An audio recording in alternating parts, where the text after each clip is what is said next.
Jusque-là, les papes se trouvaient à Rome depuis très longtemps, puisque le premier pape, on va dire, de la liste officielle est Saint-Pierre, donc ça remonte à 2000 ans. Et puis, les papes se sont succédés, d'abord au palais du Latran, ensuite sur la colline du Vatican, où ils sont encore aujourd'hui. Et puis, il y a eu un petit épisode qui a quand même duré plus de 100 ans, qui s'est passé à Avignon. À l'époque, Avignon n'était pas en terre française. Alors, le premier pape d'Avignon, le voici, tiens, je ne sais pas pourquoi je vais couper la tête en haut, s'appelle Bertrand de Goth, G-O-T. C'est le premier des 7 papes officiels reconnus par l'Église qui ont siégé à Avignon. Alors, il commence en 1309. C'est un homme qui est né en Gironde, on appelait la Gironde à l'époque la Guyenne en France. Il est d'une famille noble et il est couronné à Lyon. Alors il devient en fait le premier pape d'Avignon, mais aussi le 195e pape de l'Église catholique, et il va prendre le nom de Clément V. Alors ce pape est d'abord archevêque de Bordeaux, et puis on sait que le roi de France, qui était à l'époque Philippe le Bel, lui a donné son appui en échange de son élection au trône pontifical. Donc il y a eu un accord secret entre le roi et ce pape. Donc il choisit de régner sous le nom de Clément V. Il voulait se faire couronner à Vienne, la ville de Vienne qui est en Dauphiné, en dessous de Lyon. Mais Philippe le Bel a préféré que le pape soit couronné à Lyon. Et à nouveau, eh bien, le pape a obéi au roi. Il le fera malheureusement un peu trop souvent dans son pontificat. Donc Clément V va se diriger vers Lyon par un froid glacial en plein hiver et pour son couronnement. Et la cérémonie va être extrêmement fastueuse puisque le roi de France va en payer une bonne partie. Alors pourquoi est-ce que le pape n'a pas du tout l'intention de se rendre à Rome? C'est parce qu'à Rome, à ce moment-là, règne le désordre le plus total. Les troupes pontificales sont en guerre contre Venise pour le contrôle de la ville de Ferrare, et le pape donc se dit qu'il n'a rien à faire à Rome où il aura des ennuis, donc il envisage plutôt de passer son pontificat à Bordeaux, puisque c'est sa région. À l'époque, c'est vrai que Rome n'est pas encore tout à fait officiellement la capitale politique et administrative de l'Église. Pourquoi? Parce que la cour pontificale était itinérante. Comme elle était très nombreuse, ils se déplaçaient tout le temps. Mais Rome avait quand même la prééminence à cause des reliques des apôtres Pierre et Paul qui se trouvent sous la basilique Saint-Pierre. En fait, sur un plan législatif, on va dire que l'Église catholique se trouve là où est le pape, en fin de compte. Donc, qu'il soit à Avignon, Bordeaux ou à Rome, ça ne change pas grand-chose. Alors, Clément V, ça va être le pape qui va avoir un gros problème. Il va avoir le problème du procès de l'ordre des Templiers. Philippe le Bel, le roi de France, a envie de détruire l'ordre du Temple et il va utiliser le pape. Pourquoi? Parce que le roi ne peut pas mettre un terme à l'ordre du Temple. C'est une décision pontificale. C'est le pape qui a créé l'ordre, c'est le pape qui doit le détruire. Donc Clément V va d'abord avoir une santé fragile. Il va essayer de résister au roi tant qu'il peut, mais c'est pas facile pour lui. Et il n'a pas envie fondamentalement de détruire l'ordre du Temple. Donc il va hésiter, tergiverser. Et ces hésitations sont insupportables à Philippe le Bel, le roi de France. Alors les chevaliers ont prêté un serment indéfectible au pape. Ils se sont conformés jusqu'ici à ses directives avec obéissance. Et le pape va essayer d'amadouer le roi de France, mais rien n'y fait. Et le pape est obligé donc de procéder à l'annulation de l'ordre du Temple.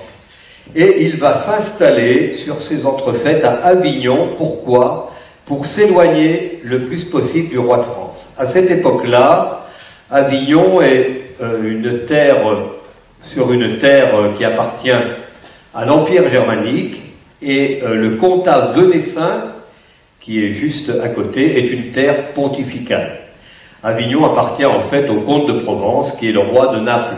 Mais le roi de Naples étant vassal du Saint-Siège, le pape peut s'installer tranquillement dans cette ville. Alors il y a une forte pression française, bien sûr, lorsque le pape s'installe à Avignon, d'autant plus que la France n'est pas loin. La France est juste de l'autre côté du pont, là, que vous voyez.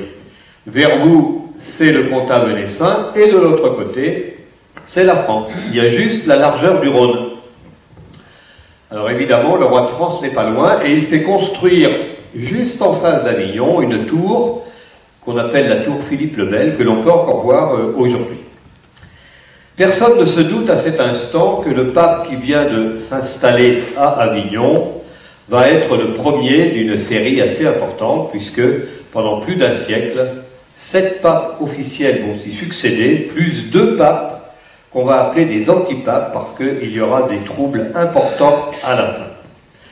Donc, le problème se pose avec les Templiers, et on prononce le verdict au cours d'un concile par une bulle pontificale qui supprime définitivement l'ordre du Temple.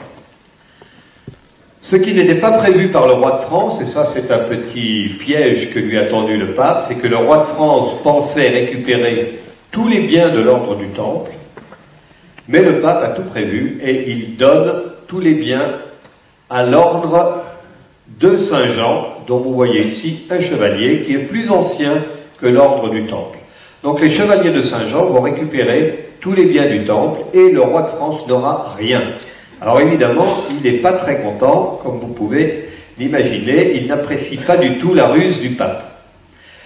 Dans le comtat venessin, notre pape, ça c'est le roi Philippe le Bel, qui est à l'origine de tous les problèmes de l'ordre du Temple.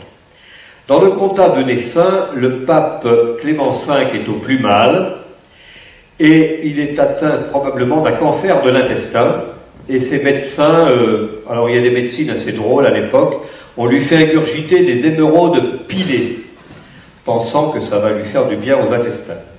Donc il quitte Avignon parce qu'il aurait bien aimé mourir vers Bordeaux, mais il n'y arrivera pas. 15 jours plus tard, il va mourir à Roquemaure, et sa dépouille va être amenée à Carpentras. Alors à ce moment-là, il faut élire un nouveau pape, donc en fait le deuxième pape d'Avignon, que vous voyez là. Le conclave réunit à l'époque 23 cardinaux, c'est pas beaucoup, hein. Aujourd'hui il y en a plus de 100, mais à cette époque-là il n'y avait pas besoin de plus. Et il y a des luttes terribles entre les Italiens, les Gascons, les Français. Et c'est tellement grave ces luttes que 2 longs mois passent avant l'élection du pape. Il faut trouver un successeur à Clément V. Et le successeur, eh bien, il est là, vous le voyez, c'est Jacques Duèze, qui est né à Cahors, donc encore un Français, 2e pape d'Avignon et 196e pape de l'Église catholique. Il va s'appeler Jean XXII.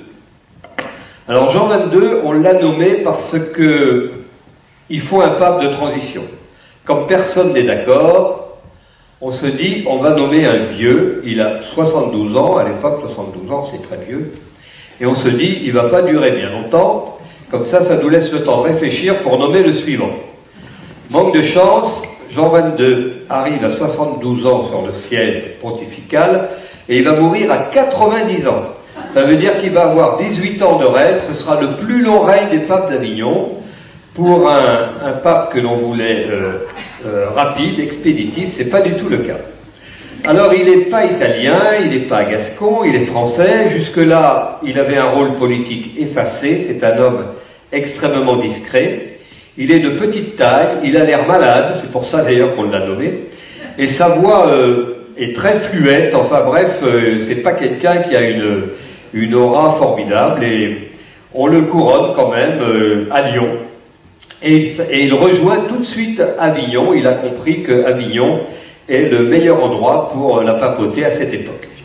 Alors il débarque donc par le Rhône, auprès du pont Saint-Bénézé. Ce pont, il est très intéressant parce que c'est le premier pont qui traverse le Rhône depuis la Méditerranée. Il n'y en a pas d'autre avant, vous voyez. Donc c'est un endroit extrêmement particulier, un point de franchissement du Rhône indispensable. Alors il s'installe dans le palais épiscopal, qui est déjà assez important à l'époque, et le choix de cette ville s'impose parce que Avignon, bien sûr, est une ville très intéressante, carrefour de communication. Le Rhône porte des marchandises par bateau, etc. Et il y a une très grande richesse agricole à cet endroit. Donc le pape s'installe, il va s'installer d'ailleurs dans le palais de son neveu, qui était évêque d'Avignon. Le neveu n'a pas tellement envie de quitter son palais, mais le pape a une idée, il le nomme cardinal, comme ça il est obligé de partir. Et il entreprend donc de s'adapter à sa nouvelle charge. Toute la chrétienté à l'époque est secouée par pas mal de problèmes, notamment le débat sur les frères mineurs, c'est-à-dire les franciscains. Les franciscains prétendent qu'ils ont raison parce que c'est la pauvreté qui compte avant tout, mais ça les rend très orgueilleux. Ils disent à tout le monde, regardez comme nous sommes pauvres, nous sommes des gens très pauvres, donc on nous doit un grand respect par rapport à cela. Et le pape menace carrément de les supprimer. Donc à ce moment-là, le pape a une arme absolue, c'est l'excommunication. Donc il a cette arme qui est très importante, c'est que quand vous excommuniez quelqu'un à cette époque, tous les gens qui vous doivent respect sont déliés de leur serment. Donc, évidemment, tous les seigneurs de l'époque, tous les nobles, tout ça, craignent énormément de la menace de l'excommunication. Alors, le pape Jean XXII est un grand bâtisseur, il va commencer à construire d'énormes palais que l'on peut encore voir aujourd'hui. Il fait construire un château neuf, et il va même construire tout autour d'Avignon. C'est lui qui fait construire un endroit qui va devenir célèbre, qui s'appelle Châteauneuf du Pape. Et en même temps, il fait planter de la vigne qu'il amène de Cahors, parce qu'il aime beaucoup le vin. Et il crée le premier vignoble pontifical. Et depuis ce temps-là, évidemment, la vigne a pris une grande extension. À la même période, il fait construire plein d'autres châteaux, Barbentane, Châteauneuf de Gadagne, etc. Et il restructure un petit peu tout, les évêchés, tout. Et puis même, il va créer l'université à Cahors. Donc, vous voyez, il n'est pas en France, mais tout ça, il le fait en France. Et puis, il doit asseoir sa puissance, parce qu'il est quand même le souverain du comtat venessin. Et pour cela, il lui faut de l'argent, et il va récupérer l'argent de l'ordre des hospitaliers de Saint-Jean. Ce sont les chevaliers de Saint-Jean qui sont très riches, et le pape va récupérer leurs biens. De cette manière-là, il remplit ses caisses et il peut lancer des chantiers importants à Avignon. Alors, il y aura à ce moment-là un épisode assez pénible dans le monde de cette époque. C'est le troisième fils de Philippe le Bel, qui s'appelle Charles IV, qui a besoin d'argent lui aussi. Les rois de France ont toujours eu besoin d'argent, comme la République d'ailleurs. Et comment trouver de l'argent? Alors ils ont une idée absolument géniale. Il va récupérer l'argent des Juifs. Et pour cela, il fait expulser les Juifs de France, le roi de France. Et le pape, Jean XXII, trouve que cette idée est excellente. Et comme il y a des Juifs sur le territoire du comtat venessin, eh bien il les chasse également. Et les caisses, évidemment, se remplissent. Le pape, il va même encore beaucoup plus loin, puisqu'il va faire détruire des synagogues, à Carpentras, à Monteux, à Pernes, etc. Et il va imposer aux Juifs de plus de 14 ans le port de la rouelle, c'est-à-dire une roue jaune, qui ensuite est devenue une étoile beaucoup plus tard. Et les femmes juives de plus de 12 ans doivent porter ce qu'on appelle la cornaille, c'est-à-dire un très curieux chapeau avec des cornes. On les voyait arriver de très loin. Et puis en 1334, Jean XXII meurt et le Sacré Collège se réunit pour élire son successeur. Alors son successeur est un personnage extrêmement intéressant parce que c'est Jacques Fournier qui est né dans l'Ariège, donc encore une fois un Français. Son père était meunier, donc il est d'une origine extrêmement humble et il va simplement être éduqué par un de ses oncles qui dirige un monastère. Alors il va lui-même être nommé abbé de l'abbaye de Fontfroide, que l'on peut encore visiter aujourd'hui, et il va être un petit peu l'ambassadeur des papes précédents. Donc il est très érudit, il a une grande rigueur, il devient même évêque de Pamiers et de Mirepoix, et il est surtout connu parce qu'il a dirigé l'Inquisition en collaboration avec les dominicains de Carcassonne. Alors l'Inquisition contre qui? Contre les Templiers, mais aussi contre les Cathares, contre les Albigeois, à cette époque-là. Mais on dit que Jacques Fournier était un juge objectif et qu'il y a eu extrêmement peu de condamnations lorsqu'il était président de l'Inquisition. Dès qu'il est élu, cet homme-là déclare aux autres cardinaux, avec une grande modestie, « Vous venez d'élire un âne ». C'est une déclaration faussement modeste, parce que l'homme n'est pas un âne du tout, et il choisit de s'appeler Benoît XII. Il est couronné, lui, non pas à Lyon, mais dans l'église des Dominicains d'Avignon. Alors, c'est un homme, on ne le voit pas trop sur ce portrait, parce qu'on l'a un peu allégé. En réalité, il était plutôt massif, corpulent. Il est malade dès le départ. Il se révèle un pontife austère, prudent. Il a des principes, il est un petit peu psychorigide, mais il est économe des deniers de l'Église.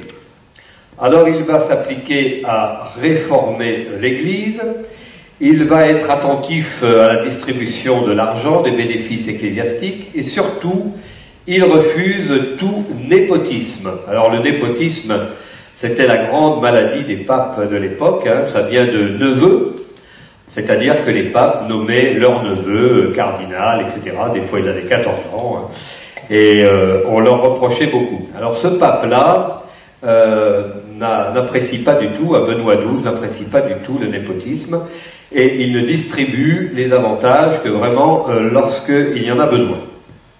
Il va réformer les ordres monastiques. Il va faire l'obligation aux moines de pratiquer la pauvreté, etc. Certains moines avaient un petit peu oublié. Et il va, par exemple, lorsque des parents viennent le visiter à Avignon, il leur donne même pas de l'argent pour se loger, et il ne les dédommage même pas de leurs frais de voyage, ce que les autres faisaient largement. En fait, on dirait aujourd'hui, c'est un radin. Alors, il est connu également parce qu'il va lancer en 1336, notre pape Benoît XII, l'appel général à la croisade. Effectivement, les musulmans ont repris le tombeau du Christ à Jérusalem et on a l'idée d'engager de nouvelles croisades. Le problème, c'est que ça ne va pas marcher du tout. L'appel va tomber à l'eau. Pourquoi? Eh bien, tout simplement parce qu'on a d'autres chats à fouetter. Une guerre commence exactement à cette date, c'est la fameuse guerre qui va durer 100 ans et qui oppose le roi de France au roi d'Angleterre. Alors le pape est inquiet de cette guerre de 100 ans, il va envoyer des ambassadeurs pour essayer de réconcilier la France et l'Angleterre. C'est vrai que le roi d'Angleterre se pose en héritier direct de la couronne de France et il se proclame même roi de France à un certain moment. Alors la guerre de 100 ans va débuter. Bon, elle va durer 100 ans, c'est vrai, mais avec beaucoup de trêves. Hein. C'est pas 100 ans de guerre continuelle. Et le pape se dit qu'il n'y peut pas grand-chose et il va faire consolider le palais pontifical à Avignon. Non pas qu'il a peur de la guerre de 100 ans, mais il craint une intervention armée de l'empereur Louis de Bavière, qui est allié à l'Angleterre et qui en fait n'est pas très loin. Donc, on fait réaménager les tours du palais épiscopal. C'est les tours que vous voyez carrées au fond de la photo. Dans un premier temps, Benoît XII va s'installer dans les appartements anciens, mais peu à peu, il va faire améliorer les logements. Et c'est vrai que peu à peu, on voit se constituer le palais pontifical. La trêve est instituée pour la guerre de 100 ans, à un certain moment, qui va durer quelques années, et puis la France et l'Angleterre reprennent la guerre. Et le pape aimerait bien, encore une fois, mettre en place une trêve, mais il voit ses forces décliner. Alors il est atteint de la gangrène, et il va mourir en 1342. Son désir est d'être enterré à la cathédrale Notre-Dame-des-Dômes, dont vous voyez le clocher, là, à côté de la tour carrée. Le nouveau pape, c'est-à-dire le 4e pape d'Avignon, arrive. Il est le 198e pape de l'Église et il est le 4e pape d'Avignon. Il s'appelle Pierre Roger. Alors, c'est un moine qui vient de la Chaise-Dieu en Auvergne, qui a étudié la théologie à Paris, et il est maître en théologie. On dit de lui que c'est un orateur exceptionnel. Alors lui, il est nommé pape très très tôt, puisqu'on le nomme à 38 ans. C'est-à-dire qu'il est ambassadeur d'abord du pape Jean XXII à l'âge de 38 ans, ce qui lui donne la possibilité de connaître tous les rouages de la diplomatie internationale.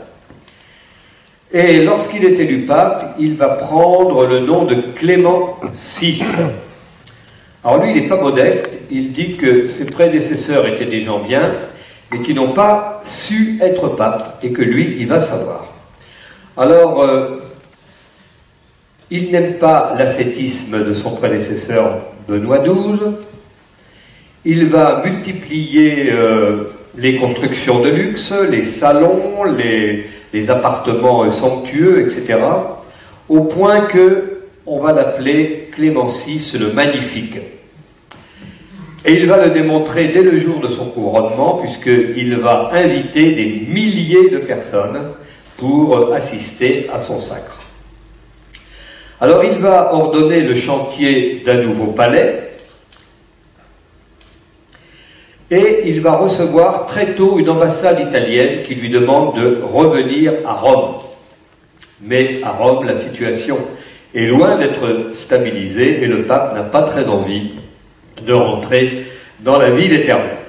Donc ce qu'il va faire, c'est améliorer l'état du palais pontifical d'Avignon. Il va également améliorer le passage sur le Rhône, faire consolider le pont. Vous savez, c'est ce pont qui est aujourd'hui coupé à la moitié.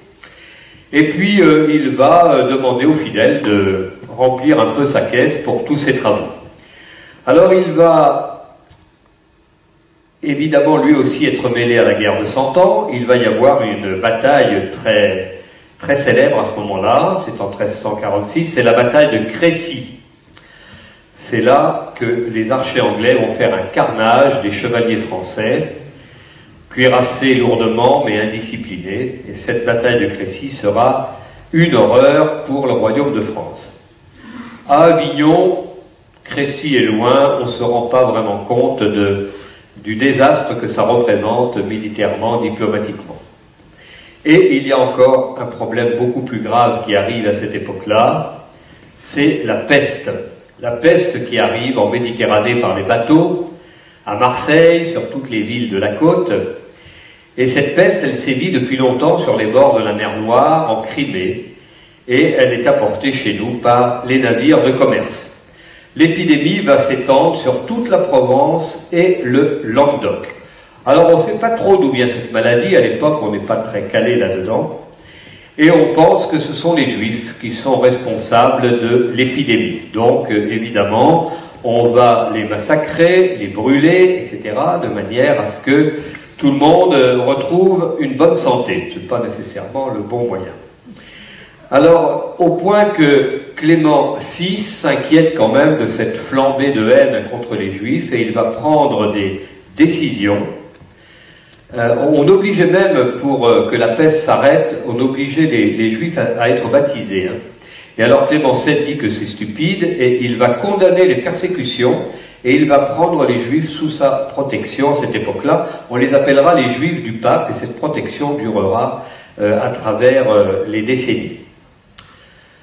Chose curieuse pour l'époque, pour bien comprendre d'où vient la peste et les dégâts qu'elle commet sur le corps humain, le pape autorise les autopsies, ce qui était formellement interdit à l'époque. On n'avait pas le droit d'ouvrir un cadavre. Le pape Clément VI va faire... Alors lui, il est un peu dans le népotisme, hein, puisqu'il va nommer un nouveau prélat qui n'a que 18 ans. C'est son neveu. Il le nomme cardinal. Alors tout le monde proteste, on dit quand même, c'est un jeune, pourquoi le nommer tout de suite cardinal, tout ça. Donc pour qu'on oublie un peu son neveu, le pape l'envoie très loin, à Pérouse, pour apprendre le droit. Alors le calme revenu, c'est-à-dire que la peste ayant disparu, le pape pense que sa mort est prochaine, il voudrait bien être enterré à la Chaise-Dieu, en Auvergne. Donc il met en place tout ce qu'il faut pour se retrouver là-bas lorsqu'il sera mort. Il termine sa vie dans des conditions difficiles, il est ravagé par la fièvre, des calculs rénaux, des souffrances terribles, avec des abcès purulents, et il sent venir sa mort. Il meurt dans d'atroces souffrances à la suite d'une dernière crise aiguë en 1352. Entre-temps, il a acheté la ville d'Avignon, qui ne lui appartenait pas, à la reine Jeanne de Provence. Donc maintenant, les papes sont propriétaires terriens de cette ville. Nous arrivons maintenant au 5e pape d'Avignon, qui est né à Limoges, donc c'est encore un Français, et il va devenir le 5e pape, c'est-à-dire sous le nom d'Innocent VI. Il s'appelle Étienne Aubert. Alors, il est d'une famille très aisée, qui lui permet de faire des études, il est juriste, et il va obtenir un doctorat en droit canonique à la faculté de Toulouse. Il commence par être avocat, et puis ensuite il devient magistrat.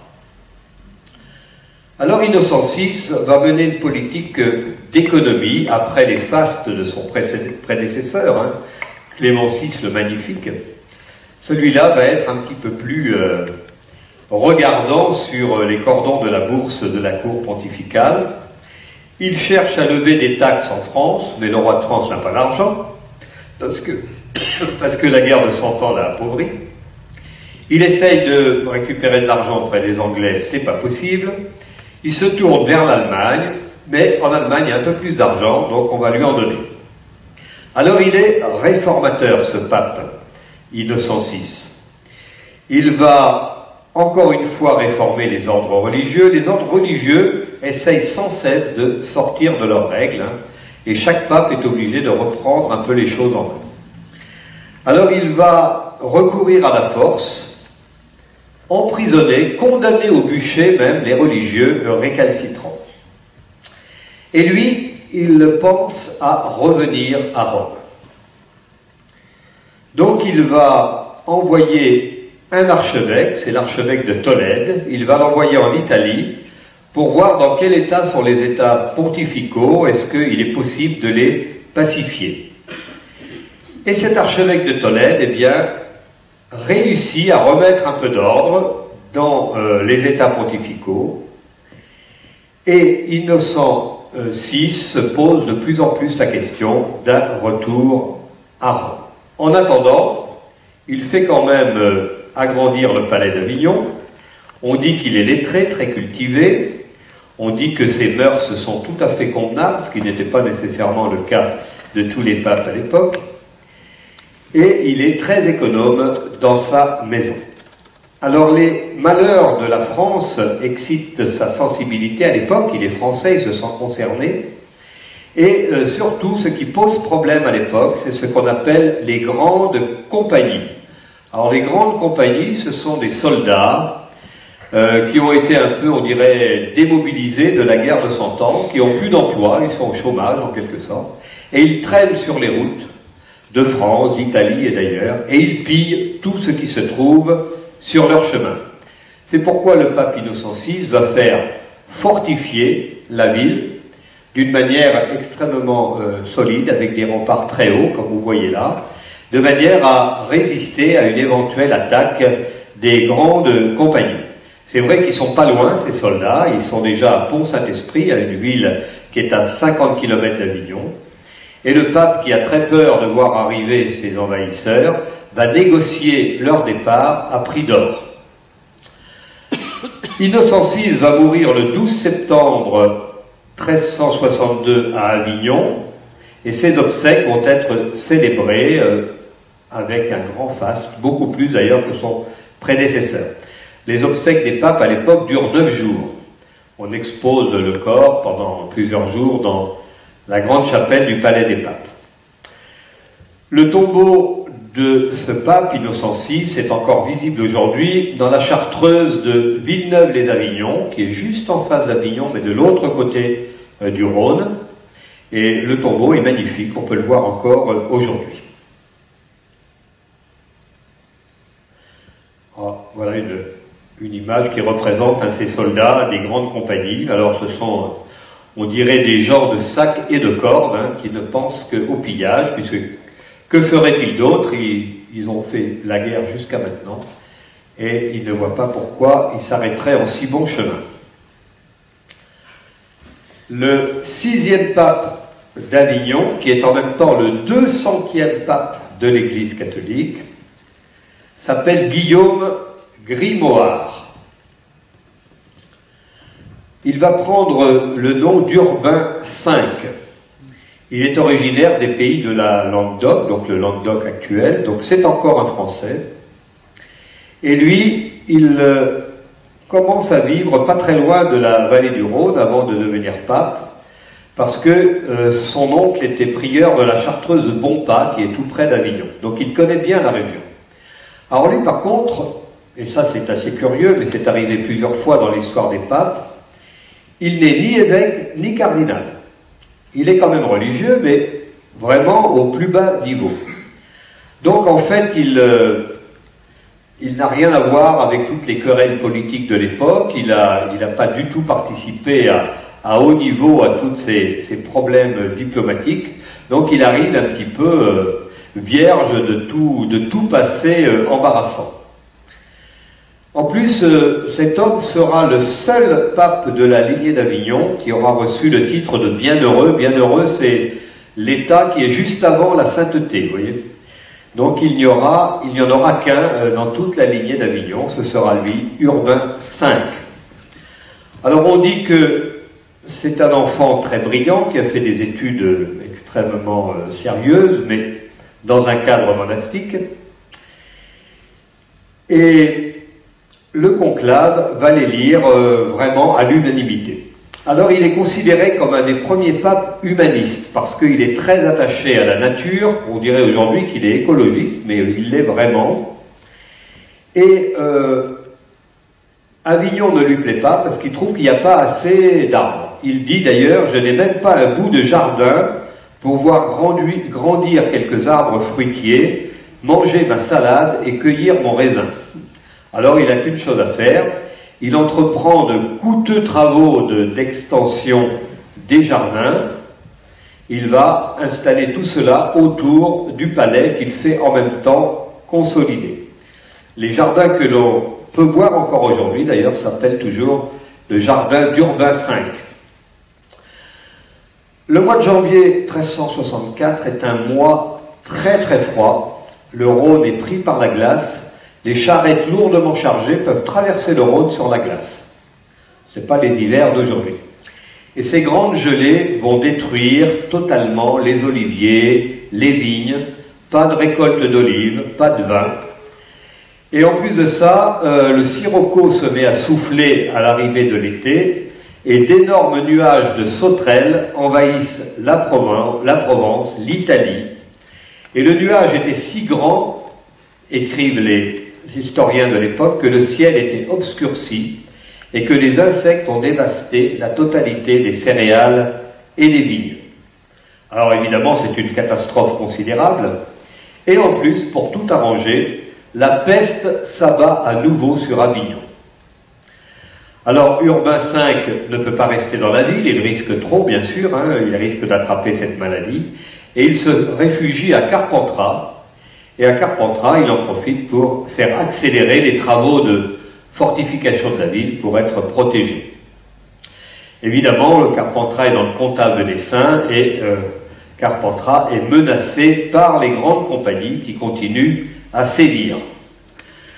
Alors, l'empereur germanique et puis le roi de France Philippe le Hardi proposent que les grandes compagnies qui se sont installées dans la vallée du Rhône soient envoyées vers la Hongrie pour soutenir le roi de Hongrie contre l'envahisseur turc. Alors évidemment, le pape trouve que c'est une excellente idée. Il se dit, pendant qu'ils seront en Hongrie contre les Turcs, ils ne seront pas au pied des remparts d'Avignon. En France, pendant ce temps-là, c'est un désastre parce que le royaume connaît une période difficile. Toujours à cause de ces grandes compagnies. Ils pillent, ils trucident. Ils sont menés par un homme qu'on appelle le dogue noir, qui menace de pénétrer dans toutes les villes. Alors, en fait, il impressionne beaucoup, ce dogue noir, mais il attaque rarement, puisqu'il impressionne les gens au point de se faire verser des sommes énormes qui lui évitent, en fait, de faire la guerre. Urbain V, avant son élection, pensait qu'il était normal qu'un jour il rejoigne la ville de Rome. C'est vrai qu'un calme relatif s'est installé en Italie. Et le pape se dit, peut-être qu'un retour serait possible. Alors il faut se déplacer avec la cour, les services, les archives, etc. Et pour cela, il va faire remettre en état les jardins du Vatican, il va faire planter des arbres fruitiers, il va faire consolider les bâtiments, etc. Et il envoie un architecte à Rome pour préparer son arrivée. Avant son départ pour Rome, Urbain V a envie de revoir une dernière fois Montpellier, parce qu'il se dit qu'une fois à Rome, il ne reviendra plus jamais en France. Et puis, après avoir fait un tour dans toutes les régions où il avait aimé séjourner, il se dirige vers la ville éternelle et il fait une entrée triomphale dans Rome après 6 mois de voyage. Alors il est content, il a atteint son but, mais en fait il s'aperçoit que malgré l'importance de la résidence pontificale de Rome, que vous voyez là, c'est un dessin de l'époque, en fait c'est pas confortable, c'est beaucoup moins bien qu'Avignon. Et il ressent un malaise. En plus les cardinaux sont mécontents, ils sont mal logés. Décidément, Avignon est un bien meilleur séjour que Rome. Et profitant du départ du pape, les grandes compagnies, les routiers, qui ne sont pas tous en Hongrie, font mouvement vers la vallée du Rhône et s'installent à Beaucaire, c'est-à-dire pas très loin d'Avignon.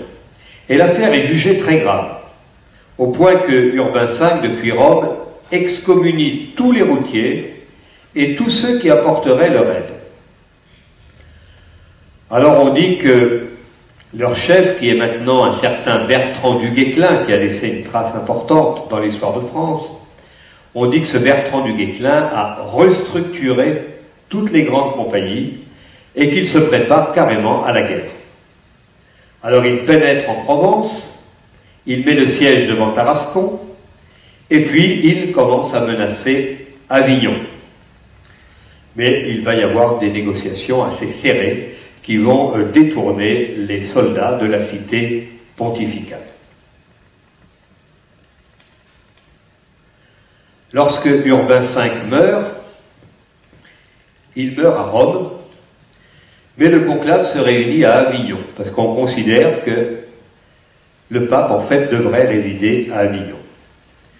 Alors là, l'élection est rapide, ce n'est pas des mois, là c'est le lendemain qu'on élit un nouveau pape. Il s'appelle Pierre-Roger de Beaufort. C'est un Français, il est né en Corrèze, 201e pape de l'Église catholique.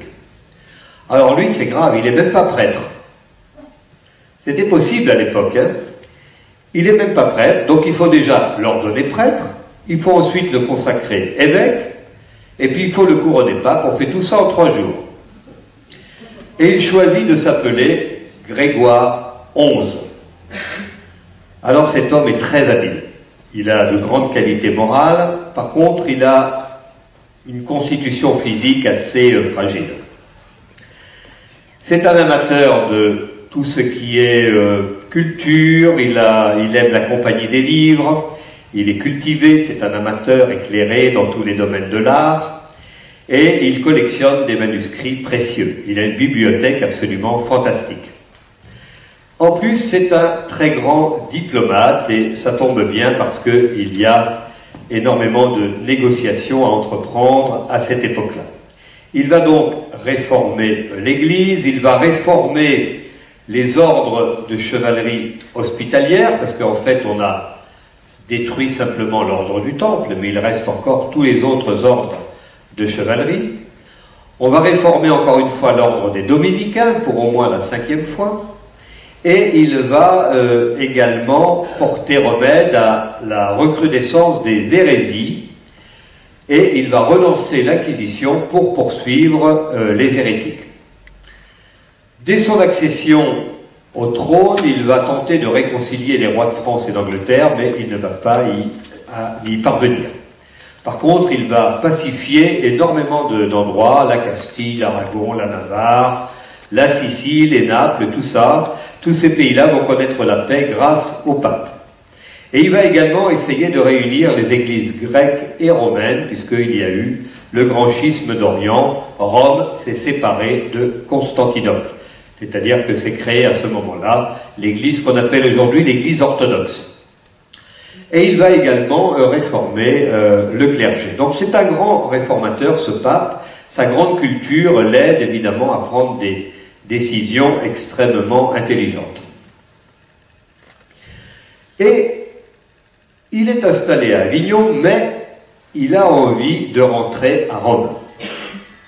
Donc il fait préparer le train pontifical et il part d'Avignon en septembre 1376 et il arrive à Rome extrêmement rapidement.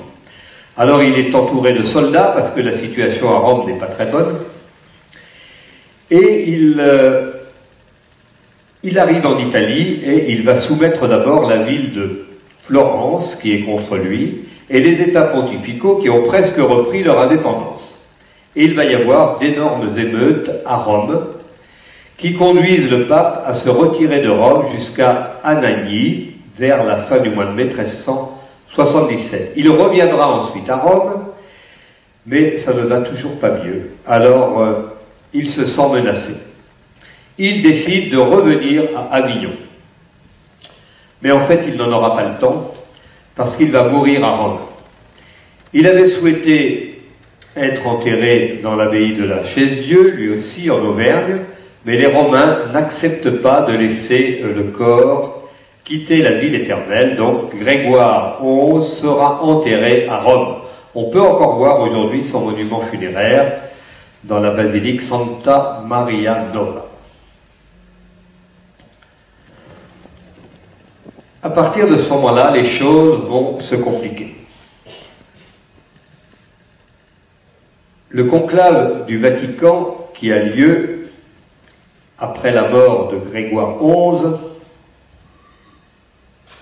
laisse présager l'élection d'un pape français. Pourquoi? Parce que les cardinaux sont presque tous français. Mais les Romains vont employer la force pour qu'il en soit autrement.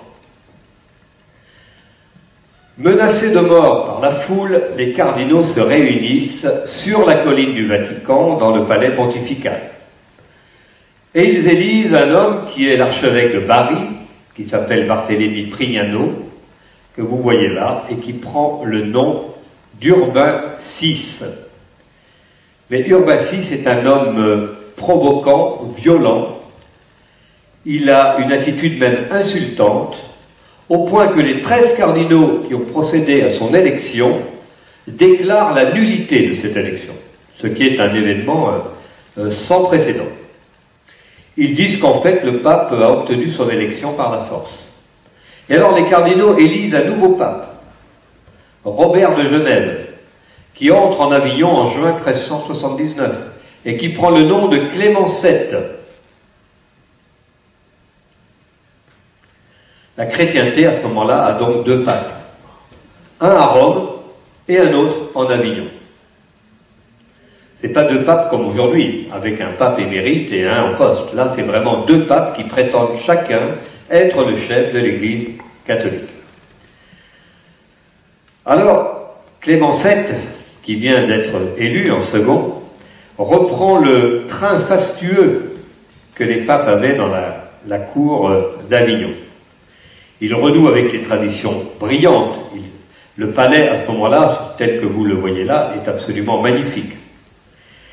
Et puis, il veut montrer que la papauté est bien à Avignon et pas à Rome. Mais pendant ce temps-là, à Rome, Urbain VI a refusé d'être déposé. Il a refusé la nullité de son élection. Et lui, il a une paranoïa complètement délirante, puisque à Rome, dans la cité du Vatican, il fait exécuter ses propres cardinaux. Alors, le plus gros souci de Clément VII à Avignon, c'est, encore une fois, de s'opposer aux grandes compagnies.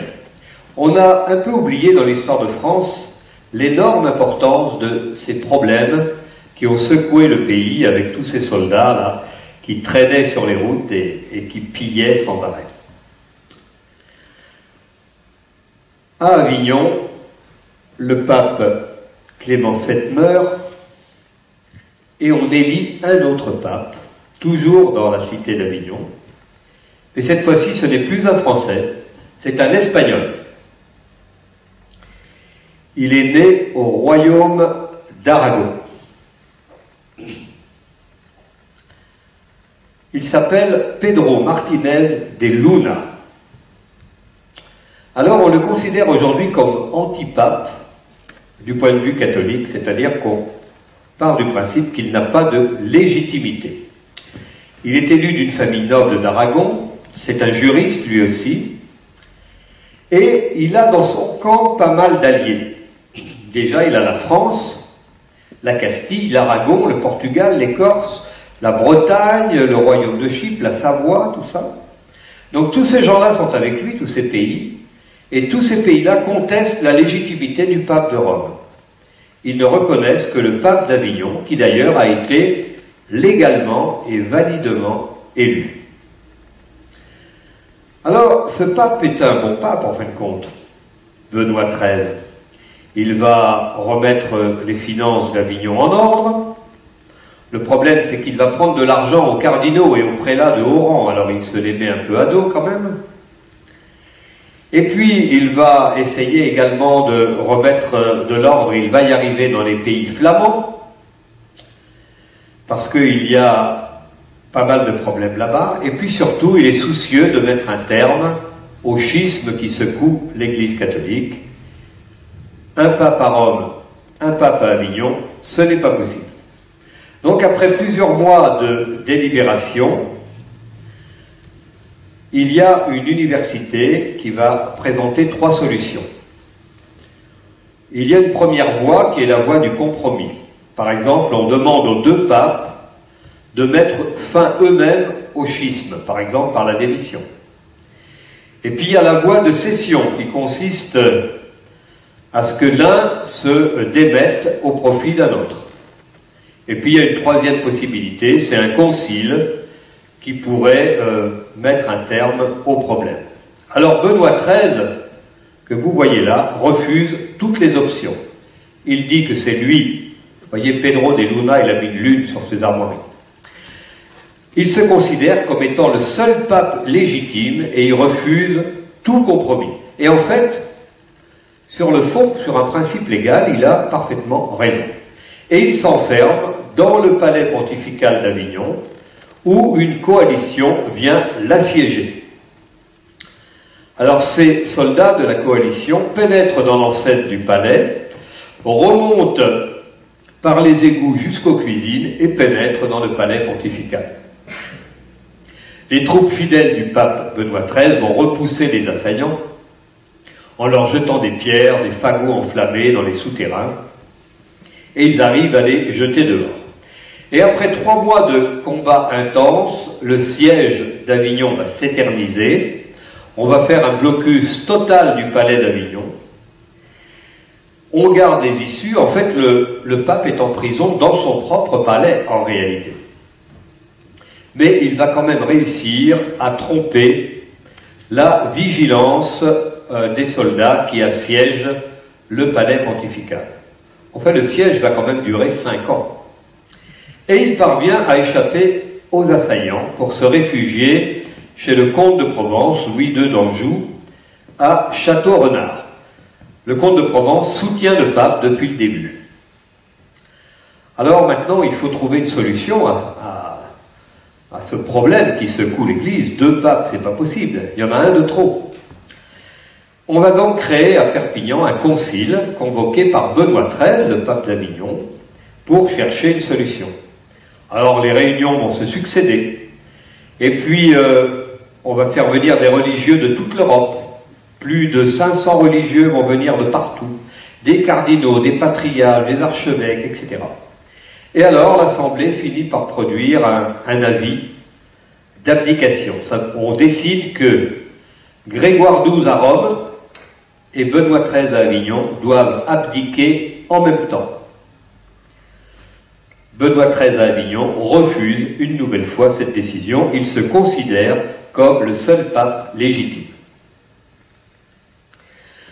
L'Église est donc dans l'impossibilité de résoudre la question et n'a pas le pouvoir de décider la démission des 2 pontifes. Lorsqu'un pape est élu, on ne peut pas décider à sa place ce qu'il doit faire.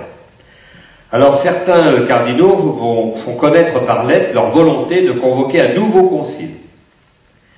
Et ils essayent de rassembler un maximum de religieux. On va appeler jusqu'aux religieux de l'Empire byzantin, de l'autre côté de Byzance. Et puis l'entreprise est couronnée de succès. 500 représentants des religions catholiques vont se réunir à Pise. Et là, ils décident de déposer les 2 papes et d'en élire un nouveau. Donc, on condamne les 2 pontifes concernés, celui de Rome, celui d'Avignon, et on en nomme un 3e, Alexandre V. À ce moment-là, il y a maintenant 3 papes à la tête de l'Église catholique. Tous prétendent être le bon. Vous imaginez que le désordre est total. Alors il y en a quand même un qui va avoir l'élégance de mourir assez tôt. C'est Alexandre V, le dernier pape qu'on a élu à Pise. Il va mourir à Rome. Les cardinaux décident de poursuivre l'aventure et ils en élisent un nouveau, Jean XXIII. Alors la chrétienté est partagée, hein, il y a toujours 3 papes avec un nouveau qui débarque, Jean XXIII. Alors celui-là c'est pareil, on va considérer qu'il n'est pas valable puisqu'il y aura un nouveau pape, Jean XXIII, vous vous souvenez, vous l'avez connu celui-là. C'est celui du Concile Vatican II. Donc on a eu un 2e pape, Jean XXIII, puisque le premier de 1410, on a considéré qu'il n'était pas bon.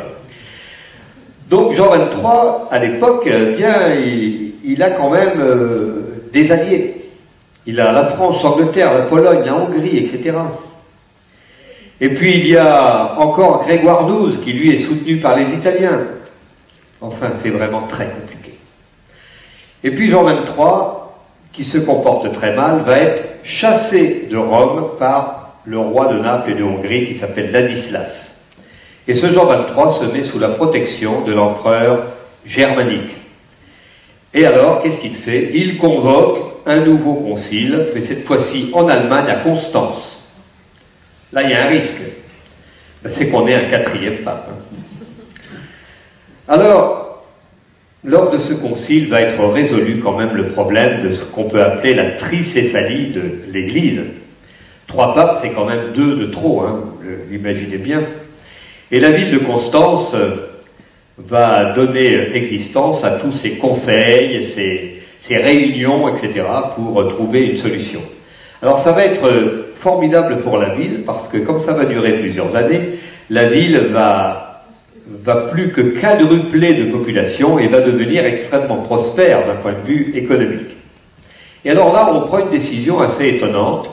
On va décider que l'Assemblée des évêques est plus puissante que l'autorité des papes. Et l'Assemblée des évêques va déposer le pape Jean XXIII. Ça n'est jamais arrivé jusque-là dans l'Église. Le pape romain Grégoire XII, qui se prétend lui aussi pape, est poussé à abdiquer et il accepte pour résoudre la crise.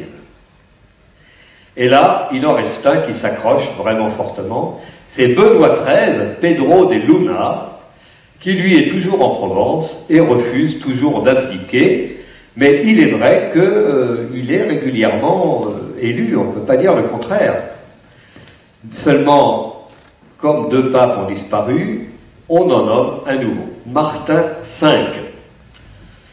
Et ce Martin V, ça fait un 2e pape, il y en a toujours encore 2. Et il s'installe à Rome. Pourquoi? Parce que Benoît XIII, lui, il s'est retiré en Provence. Et même maintenant, il se retire en Espagne, à Peñíscola, c'est-à-dire son pays. Mais depuis l'Espagne, il refuse de s'incliner.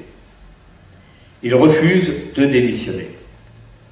Donc il y a maintenant Martin V à Rome, et il y a toujours Benoît XIII retiré en Espagne. Et ce Benoît XIII, en Espagne, eh bien, il va nommer un nouveau collège de cardinaux qui vont élire à Peñíscola un nouveau pape, Clément VIII. Alors maintenant on a Clément VIII, Martin V, Benoît XIII. À nouveau on a 3 papes. Et puis ce pape Clément, qui vient d'être élu, finit par renoncer à ses droits parce que le roi d'Aragon lui-même s'est rallié à Rome. Donc, aujourd'hui, l'Église catholique ne compte pas le pape Benoît XIII dans la suite des papes, mais seulement comme antipape d'Avignon. Il est considéré comme antipape. Pourtant, d'un point de vue strictement canonique, ce pape a été élu régulièrement. Son nom et son numéro, donc Benoît XIII, ont été repris au XVIIIe siècle par un pape Benoît XIII à Rome. En fait, quand un pape est dépossédé de ses droits, on redonne son nom à un autre. Alors aujourd'hui, le pape François, dont vous avez entendu parler, est considéré comme le 266e successeur de Saint-Pierre sur le trône apostolique de l'Église romaine. Cette liste officielle, qui est communiquée par le Vatican, n'est pas tout à fait exempte de problèmes d'un point de vue historique. Il y a quelques trous, il y a des papes qu'on a écartés, il y en a qui ont eu des règnes très longs, il y en a qui n'ont régné que quelques jours. Le pape qui a régné le plus longtemps, en fait, c'est Saint-Pierre. Saint-Pierre est devenu pape en l'an 67 et il a eu 37 ans de pontificat avant d'être martyrisé. Et puis il y aura ensuite le pape Pie IX au XIXe siècle, 31 ans lui. Sinon, la moyenne des papes, c'est entre 10 et 20 ans de présence. Mais on se souvient du pape Jean-Paul Ier, c'était en 1978, il a régné 34 jours, donc ça a été un des plus rapides de l'histoire. Mais il y a encore mieux, il y a Urbain VII en 1590, a régné que 13 jours. Ce qu'il faut comprendre, c'est que la nomination d'un pape n'est pas seulement un problème administratif. Il ne s'agit pas d'un conseil qui élit un successeur. Il y a une cérémonie de consécration, et cette consécration est un acte qui a une résonance ésotérique.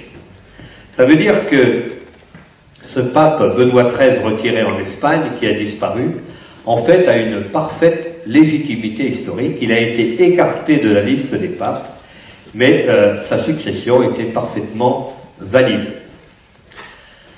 La succession de l'apôtre Pierre fonctionne sans interruption depuis 2000 ans, à part quelques accidents, et la transmission dont s'effectue au cours d'une cérémonie solennelle, un rituel précis qui légitimise la succession. En principe, le pape meurt dans ses fonctions, mais nous le savons aujourd'hui, il peut également démissionner. Le dernier pape qui a démissionné, c'est Benoît XVI, vous vous en souvenez, en 2013, pour raison de santé, du moins c'était la raison officielle. Il n'est pas le premier, hein, j'ai compté qu'en 2000 ans, il y a 11 papes qui ont démissionné en fait. Alors, je terminerai sur ces mots, c'est que la papauté d'Avignon a laissé une trace très forte dans l'histoire de l'Église. Ces papes qui se sont installés dans cette ville, parce que Rome était une ville extrêmement dangereuse, en pleine insécurité, ces papes se sont installés dans cette ville qui, grâce à eux, est devenue une ville formidable, économiquement parlant, une prospérité extraordinaire s'est installée dans le pays, pas seulement Avignon, mais toute la région, sur le plan agricole, sur le plan culturel, sur le plan économique, diplomatique même.